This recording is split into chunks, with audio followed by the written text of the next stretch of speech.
Şiirlere destan oldum, şiirlere destan oldum, sayfalara yazdım seni.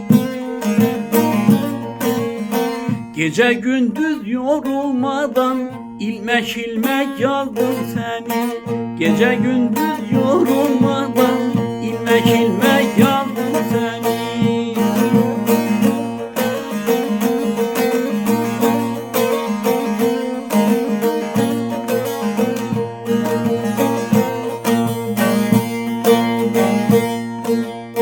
Ölçülüdür hep heceler, akıcıdır kafiyeler.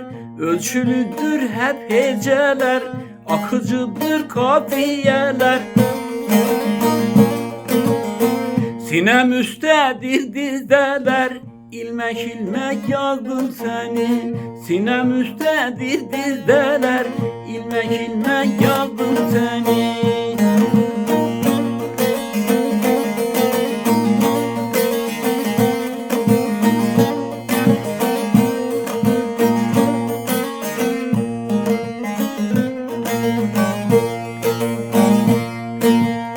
Ne ararsan şiirdedir, okumayan bilmez nedir. Ne ararsan şiirdedir, okumayan bilmez nedir. İmla kural rediftedir, ilmek ilmek yazdım seni. İmla kural rediftedir, ilmek ilmek yazdım seni.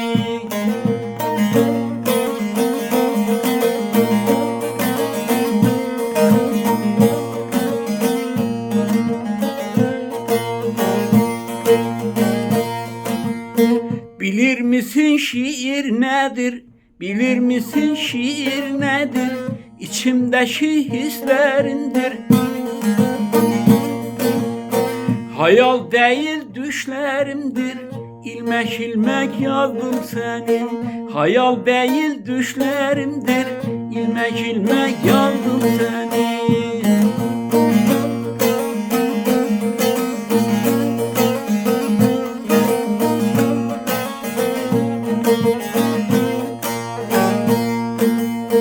Hayal değil düşlerimdir, hayal değil düşlerimdir.